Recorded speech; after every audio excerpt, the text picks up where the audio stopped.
Bonjour, on se retrouve pour une nouvelle vidéo, cette fois-ci sur mes derniers achats spéculatifs, donc sur mon swing trading.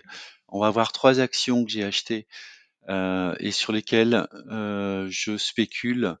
Donc on va démarrer par un avertissement. Je ne suis pas conseiller financier, cette vidéo n'a pas pour but de vous proposer un placement financier ou un quelconque conseil d'achat, mais uniquement un but pédagogique et de partage. Vous restez responsable de vos investissements.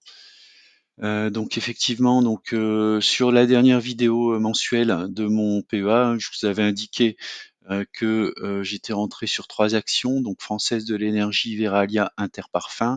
On va voir un peu plus en détail, pour quelles raisons en fait je suis rentré, sur ces 3 valeurs.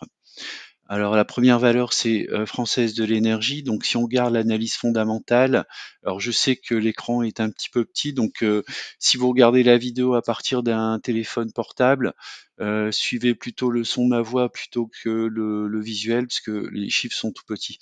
Donc un revenu de 39 millions d'euros pour un EBITDA de à peu près 20 millions. Donc on est à peu près à un peu en dessous de 50 d'EBITDA, donc ça c'est pas mal. Je vais regarder ensuite l'efficacité de gestion. Le ROE à 17,44, donc on est au-dessus de 10 et au-dessus de 15, ce qui est excellent. Et puis donc les marges, si on regarde les marges, on a une marge opérationnelle de 40% pour une marge brute de 86%, et une profitabilité nette de 30%. Donc ça, c'est excellent. Ensuite, on va regarder au niveau du free cash flow. On a 11 millions d'euros générés pour une dette de 26 millions d'euros. Donc on voit qu'on est tout à fait en capacité de rembourser la dette. La société ne délivre pas de dividendes, donc on a un payout ratio de 0. Et puis si je regarde le price earning, on est sur 15, ce qui correspond à un standard qui est tout à fait correct. Donc les revenus augmentent, hein, sur 1 an. Par contre, le earning per share sur, 1 an est en légère baisse, et on voit la dette qui augmente, un peu moins vite, que la croissance en fait du revenu.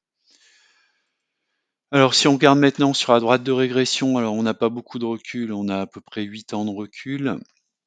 Donc on voit que l'action est actuellement à -0,71 écart type, donc on est un petit peu en dessous de la valeur théorique qui se situerait autour des 43 euros. On est actuellement à 35 euros avec une croissance du modèle de 16%. C'est la croissance annuelle, c'est la pente en fait, hein, de la droite que vous avez en rouge. Cette droite rouge modélise en fait, fait une moyenne globalement des valeurs en fait qui sont représentées ici en bleu. On a une croissance sur 1 an qui est en baisse de 9,46. Effectivement, on était sur des points hauts en 2022. Par contre, sur 5 ans, on est sur une croissance de 124%. Si on regarde maintenant graphiquement, depuis le plus haut, effectivement, atteint ici, on était dans un canal, dans un biseau en fait descendant, on est sorti du biseau. Alors moi, je vais jouer ici le, le double le double bottom, ou alors on aura peut-être une tasse avec anse.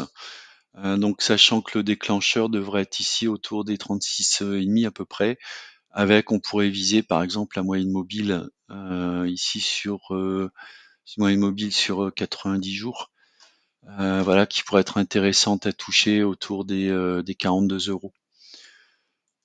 Ensuite, la deuxième valeur, c'est Verallia. Donc Verallia, au niveau du revenu, on est plus grosse cap, hein, 4 milliards de revenus à peu près. 1 milliard d'EBITDA, donc on a à peu près un 30%, un petit peu plus, 35%, donc c'est très bon. Le ROE de 49. On va regarder la profitabilité, donc la marge opérationnelle de 20%, la marge brute de 27%, et une profitabilité nette de 12%. La génération du cash flow de 174 millions pour une dette de 1,4 milliard, hein, donc elle est tout à fait soutenable. Donc c'est une société qui distribue du dividende avec un payout ratio de 53%. On est actuellement sur un PE de 8, ce qui me semble relativement faible. Donc pour moi, c'est une opportunité de rentrer en fait sur Verallia. La croissance du modèle n'est pas folle, hein, 6%. Si on ajoute le dividende, on doit être à peu près entre 9 et 10%. On est actuellement légèrement au-dessus de sa valeur théorique qui se situera à 33,76, sachant qu'on n'a pas beaucoup de recul, puisque la société est cotée depuis 2018-2019. Alors si on regarde maintenant au niveau graphique, on était sur des plus hauts autour des 44,70. Pareil, on a une formation ici, une sorte de double creux, même si c'est pas tout à fait bien formé. On est actuellement en train de sortir de ce double creux par le haut ici. Donc si on arrive à valider cette sortie, on pourrait avoir un objectif dans un premier temps autour des 39-40 euros et puis le deuxième niveau qui serait donc le report ici du creux sur la sortie, on serait autour des 41, un petit peu en dessous des 41 euros. Pour les plus optimistes, on pourrait espérer atteindre à nouveau le plus haut qui avait été atteint ici en septembre 2023. La troisième valeur, c'est Interparfums. Interparfums, à peu près 800 millions de chiffre d'affaires, 178 millions d'EBITDA. Donc on est à peu près à 20%, hein, globalement, 20%. Le ROE est à 19. Les marges sont très bonnes. On a une marge brute de 65% pour une marge opérationnelle de 20% et une profitabilité nette de 15%.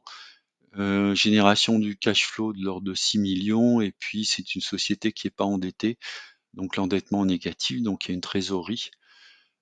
Elle délivre du dividende aux actionnaires, 67% en payout ratio, et on est actuellement à un PE de 30, sachant que historiquement cette société a toujours eu un PE relativement élevé en fait.